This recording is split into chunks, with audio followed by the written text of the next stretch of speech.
Assalamualaikum warahmatullahi wabarakatuh. Perkenalkan, saya Sri Tias dengan NIM 1912125 akan menjelaskan materi tentang pelanggaran hak asasi manusia. Yang pertama, pengertian hak asasi manusia. Hak asasi manusia merupakan hak yang melekat pada diri seseorang yang sudah ada sejak orang itu dilahirkan sebagai anugerah dari Tuhan kepada hambanya yang wajib dihormati, dijunjung tinggi, dijaga baik oleh negara, hukum, dan sesama manusia. Ada beberapa definisi hak asasi manusia. Yang pertama, menurut John Locke, hak asasi manusia merupakan hak yang dibawa sejak lahir yang secara kodrati melekat pada setiap manusia dan tidak dapat diganggu, gugat, atau mutlak. Yang kedua, menurut Miriam Budiarjo, hak asasi manusia merupakan hak yang dimiliki manusia yang telah diperoleh dan dibawanya bersamaan dengan kelahiran atau kehadirannya di kehidupan masyarakat. Dari definisi itu, saya menyimpulkan bahwa hak asasi manusia adalah hak yang sudah ada sejak manusia itu dilahirkan sebagai takdir dari Tuhan dan tidak dapat diambil alih atau direbut oleh orang lain karena setiap orang sudah memiliki hak asasi masing-masing yang wajib dijunjung, dihormati baik oleh negara, hukum, dan sesama manusia.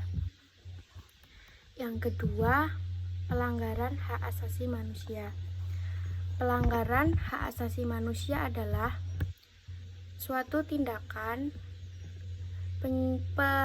pelanggaran kemanusiaan baik yang dilakukan oleh individu atau kelompok terhadap hak asasi manusia.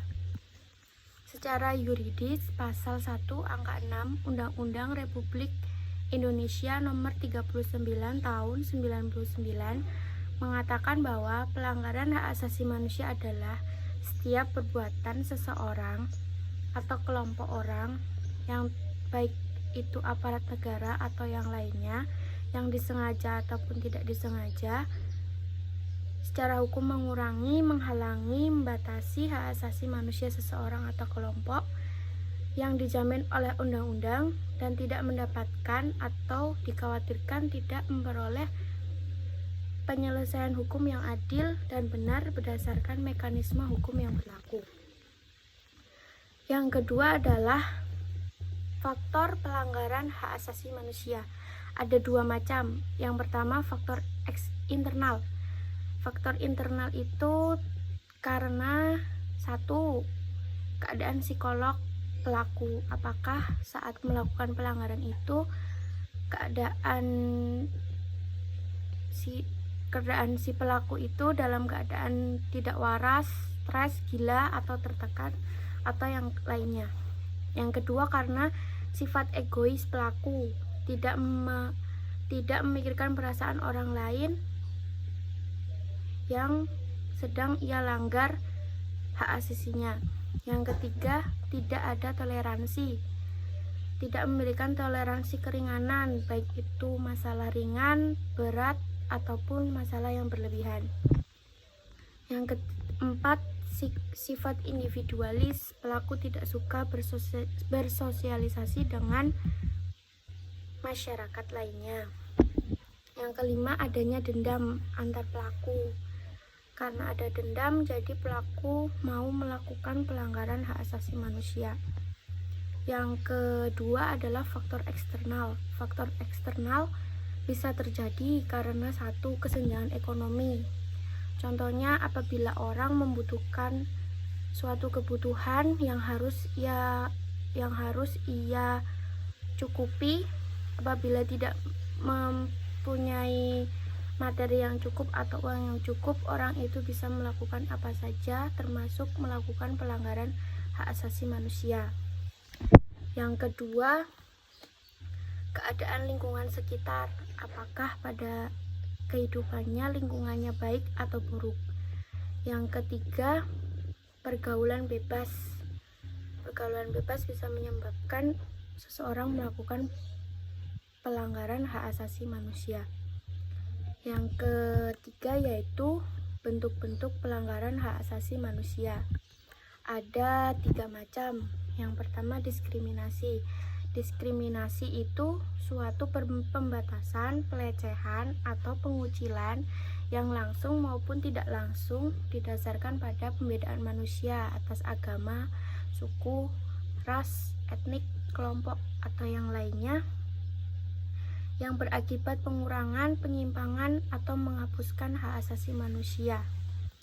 Yang kedua yaitu penyiksaan, suatu perbuatan yang dilakukan dengan sengaja dan itu membahayakan nyawa, membahayakan jasmani ataupun rohani kepada seseorang untuk memperoleh suatu pengakuan. Yang ketiga, berdasarkan sifat. Pelanggaran HAM, yang pertama pelanggaran HAM berat, yaitu pelanggaran HAM yang berbahaya dan mengancam nyawa manusia seperti pembunuhan, penganiayaan, ataupun perampokan. Yang kedua, pelanggaran HAM ringan, yaitu tidak mengancam keselamatan jiwa manusia, tapi juga berbahaya. Contohnya kelalaian, pencemaran lingkungan yang disengaja, ataupun yang lainnya. Yang keempat adalah upaya penanganan pelanggaran hak asasi manusia. Yang pertama, menegakkan supremasi hukum dan demokrasi. Yang kedua, meningkatkan kualitas pelayanan publik. Contohnya, polisi melakukan pengawasan atau pencegahan pelanggaran hak asasi manusia. Yang ketiga, melakukan penyebarluasan tentang prinsip-prinsip HAM dengan cara melalui sosialisasi atau pendidikan dasar oleh lembaga formal maupun non-formal. Demikian presentasi dari saya. Apabila ada salah, saya mohon dimaafkan. Wassalamualaikum warahmatullahi wabarakatuh.